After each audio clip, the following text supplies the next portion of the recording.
We are 90 Seconds Till Midnight. We are from Pittsburgh, Pennsylvania, and we make pop punk / alt rock.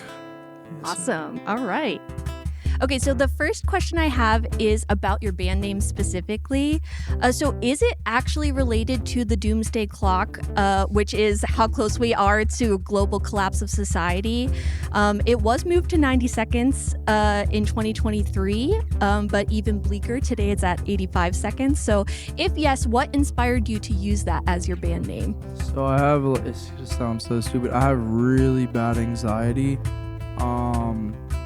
I was at my job and I was scrolling on TikTok and something about these two scientists were like, yeah, the clock just got moved down to 90 seconds till midnight. Mm-hmm. And I texted my girlfriend and I was like, yo, like, we're all gonna die, but at the end of the day, like, if we don't, that's a sick ass band name, dude. Like, you know Yeah. what I mean? So, cause it really anxious. I was like, we're all gonna die at midnight. But again, if I was like, if we don't die, then amazing name, super good. So, yeah. That's great that something pretty positive came out of like an anxious situation. Say the clock is counting down and you've got 90 known seconds left for your life. What song would you choose as your doomsday outro? And it could be your own song or a song that you just like to listen to. Personally, I think I would do Creep. I don't know. I think Creep would be pretty solid. I think Creep is a good song for the human race. What about? I'm not gonna lie, I'm gonna have to go old school here. I'm gonna have to go with REM's End of the World as We Know It. Perfect. Yeah, it's just in so many movies. It's just, I feel like it resonates with me. If the world was ending, I'd listen to that song. Yeah. Famous Last Words by MCR. All right. Honestly, probably When Worlds Collide by Power Man. Is it Power Man? Power Man 5000? Something like that. Yeah. But yeah, I feel like that'd definitely be a good one to, yeah. All right. Yeah, we've got some diversity there, some real classics. Okay, so you're a Pittsburgh-based band, which is really awesome. So how did you find each other and decide to start making music? It's really dumb, like really, really dumb. I have known this man since I was 13 years old. He's the bassist of the band. I met these fuckers on Facebook Marketplace, believe it or not. I put out an ad. I was like clickbaiting. I pretended there was free guitars for sale, and I put some really nice fucking guitars, like really nice guitars. And they responded thinking they were getting free guitars. So I was like, actually, like, yeah, we're looking for a drummer and a guitarist. And then, yeah, that's pretty much how we found the rest of them. Yeah. I mean, that's cool. Again, like a pretty positive thing to come out of, like, you never know with Facebook Marketplace. Yeah. On your website and socials, you have a tagline that says, broadcasting live from the edge of dissociation.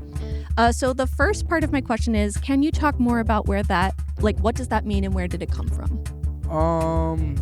For me personally, like, ever since I like founded 90 Seconds and like really like started doing music like this, I have always felt like I wasn't actually here. Like, for reference, I did acid a long time ago, and it opened my eyes to make me like really see like that there is you and then there is something that's you but it's not you. You know what I mean? It sounds dumb, but I feel like I am in that sense where like I am here but I'm not actually here, and I feel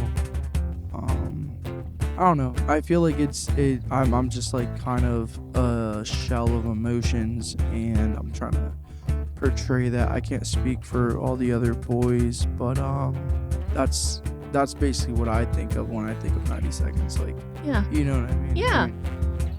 For sure. Can you speak to how music, especially like alternative pop punk, can be used to make people like help you get through a really tough situation in life? Dude. For me, music half of the time I'm like a big fucking weirdo and I can't really like express all my feelings, but like when I can do music and we can all like come together and make something, I feel like I can express that in a way. As cliche as that sounds, I feel like I can express that in a way that like I would never be able to just like interacting with somebody, you know what I mean? Yeah. Like, I don't know. I'm sure a lot of musicians feel that way. Yeah, absolutely. Yeah, I mean, I just kind of grew up on like all that 90s kind of pop punk, Green Day, Blink-182. And I specifically remember watching some live video of Green Day. I was like, I want to do that. Yeah. I was like 10 years old when I first picked up the guitar. And I mean, I don't know about, Preston and James, but especially for Caesar, vocals and lyrics can be a very emotional part of the band. And playing guitar just kind of became a sense of therapy for me. And there are tons of songs that I've wrote where just coming home from a pissed off day at work or something. Right, yeah. And, everything just flows, right? Yeah. Great answer. So, I mean, wait, let me take this around Caesar real quick. So, with pop punk, I only really listened to one pop punk band whenever I was younger. So, it was Blink-182 because, my deadbeat of a dad used to listen to Lithium on Sirius XM, and that's the only pop punk song that would play on there was All the Small Things by Blink-182.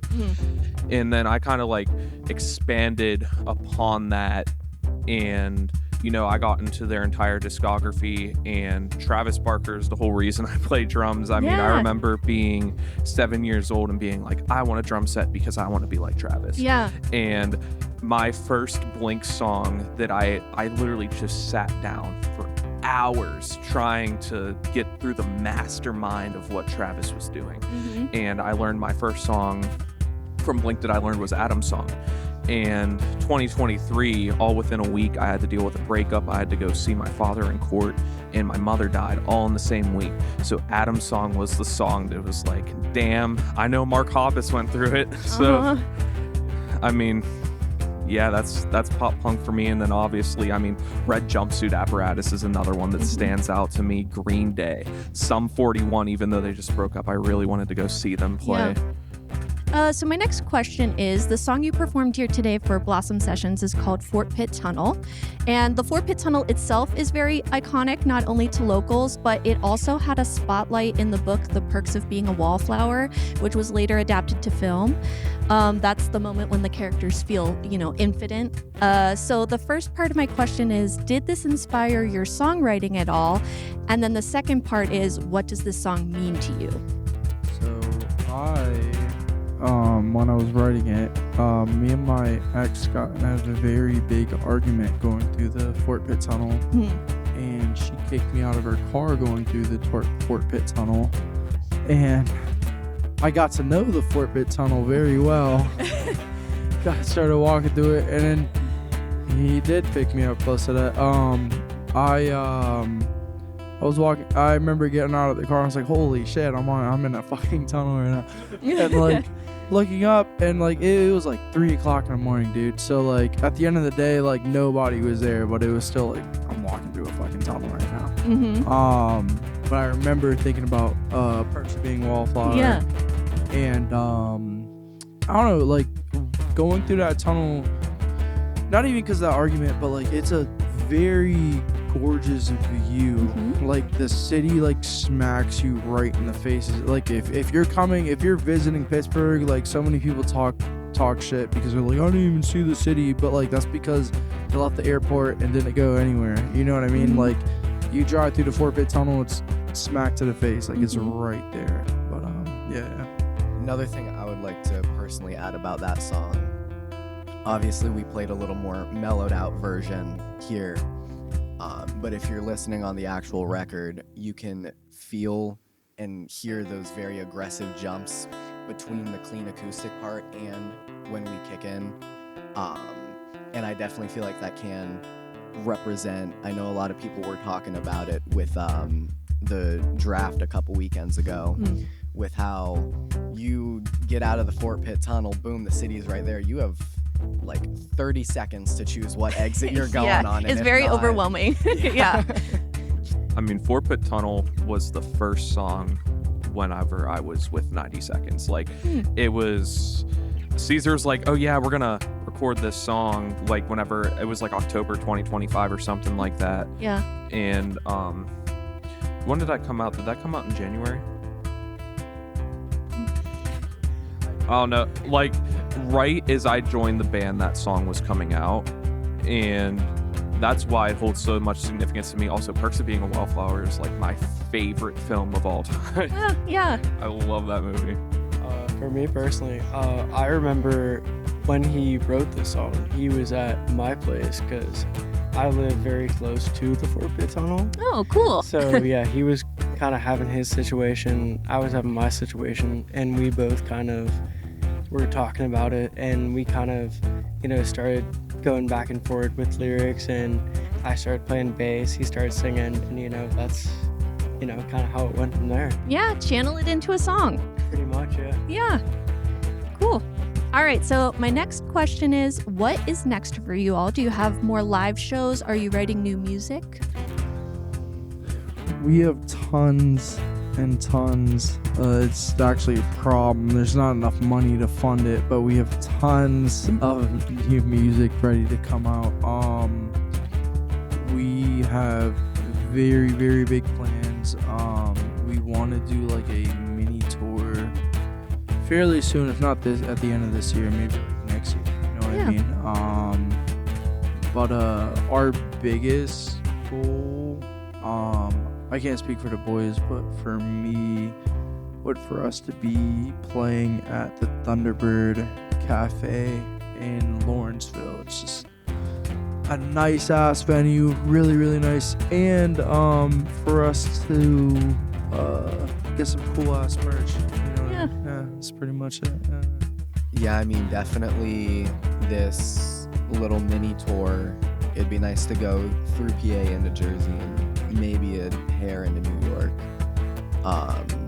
But definitely as someone that was heavily inspired by Green Day, the Starland Ballroom in Jersey would definitely be really nice to play at. I mean, Green Day, Blink-182, MCR, they all played there before blowing up. Yeah, a lot of, the good classics in the 90s played there growing up. Yeah, I mean, we have quite a few shows coming up. I know in June we're playing at the Butler Skate Park for this community event. Yeah, it's definitely awesome. a lot planned for the future. Nice. So honestly, I'm so confident in 90 Seconds Till Midnight. I sidelined all my other projects. I literally, as I should. I remember the first day I met our manager and producer, Matt Arve, I was like, yeah, this dude has credentials. This dude can take us places. And so far he has been taking us places. We've been doing so much with promotional stuff. Caesar's been running the TikTok, and I mean, we literally have fans. I look fucking stupid doing it, but I mean, Yeah, I mean, we have legit fans, and it's not people that, we per se know. It feels so surreal just going in the comments and then someone's like, oh my gosh, I love you guys. I love your guys' music. I want to come see you guys perform. Yeah, they're not even from the same state. There's this girl, I don't know her actual name, but on but on TikTok her name's like Lily Pad or something like that. This girl is like so indebted with 90 Seconds Till Midnight. Like, it's actually crazy. No, it's insane. But I've never experienced that before, and like that was like the first like real eye opener. Like, holy shit, you know what I mean? Like, we have super fans. Like, this is nuts. I mean, not to mention, we did a show at the Green Beacon Gallery in Greensburg, PA, and we were playing Fort Pitt Tunnel, and there were people in the crowd that were singing, not even just the chorus, because the chorus is memorable. We had people that were jumping around. They were singing the song. They were singing the song. And that was like the most eye-opening thing. It's like people know. That for you? I wasn't ready for it. Had them in our life either. Like that's. I didn't think anybody knew the words to that. And, the whole crowd did. So. It wasn't even just that song. It was pretty much every single song we played, except for like Out of My Luck, because it's like the newer one. I mean, even then they still knew the chorus to it. Yeah. Yeah. Definitely that. Out of any of the shows that I've played with these guys, that crowd at the Green Beacon, they were definitely the best crowd that I've ever played for. And obviously Preston noticed it, and James, but I remember a moment where, because obviously Fort Pitt is one of our more popular songs, and I noticed people were in the crowd singing it word for word, and I kind of looked over at Caesar like, oh shit, they actually know it. Yeah. Because I don't know if it's gone up in the past 24 hours, but last night when I checked, we were just at 905 monthly listeners on Spotify. And there's definitely, I don't know, it's just weird to me how I can look at that and it's just numbers on a screen. We're all very appreciative of it, but it's not until we're on that stage and we look out and it is packed in that venue and we're like, oh shit, where people give a shit about us. Yeah. Like last month we were at a month and a half we were at 232 monthly, and then this month we're at 909, and there's only been promotion on me doing dumb fucking TikToks, but other than that, dude, there's been nothing. So the fact that it jumped up to that is just insane. And it's so crazy. It's surreal. Yeah. I feel like I'm speaking for most of us when just the at-home family life with playing instruments or vocals, just a lot of people were kind of doubting us and be like, oh, I expected you to be better, this, that, and the third. And then getting on that stage and seeing that people actually give a shit and they're there for us is, definitely something to take in, especially when we were headlining that show. Yeah. And anyone else, they could have just been there for the other bands and left, but there were still a good chunk of people that were hanging out. And out of everyone that night, I think we had the biggest crowd. Yeah. I'd say so. Yeah. That's wonderful to connect with people, and I hope you continue to grow and you have a good show at the Butler Skate Park. Yeah. Okay, so my last question is specifically related to your Instagram. I didn't get to check out as much of your TikTok, but I will for sure after this. But your social media is very artistic. It has a lot of very interesting photography. So my question is someone in the band also a shutterbug, or you just have a photographer? I don't know. I get drunk or start drinking, and then I don't know, the world really opens up for me, dude. You know what I mean? And then I just start snapping shots of shit, and it turns out really, really pretty. It does, yeah. It looks really nice. Yeah. It's so crazy. So yeah, that's pretty much it. I also do a few photos for us, not too many. Yeah. But also my girlfriend does a few. So awesome. That helps out as well. Yeah, actually the single cover for Fort Tunnel is my girlfriend. Awesome. Very collaborative. Yeah. Yeah. Other than that, it's normally just me and him. Although these two can help out whenever they want. Yeah, they could. Yeah, honestly, in my opinion, obviously, it's always nice to hire photographers to get that really good professional look. But in my opinion, I feel like fan photos can be just as good sometimes. Just instead of struggling to get the perfect shot, someone just out there having fun at a show and taking a picture can honestly project a whole bigger message than a professional shoot. Yeah. I mean, that's kind of the cool thing about social media. So, back whenever we did I think this was whenever we started fully getting established. Like our first show that we were fully established was kind of Poetry Lounge in Pittsburgh, and we were opening up for our producer's brother, and phenomenal musician.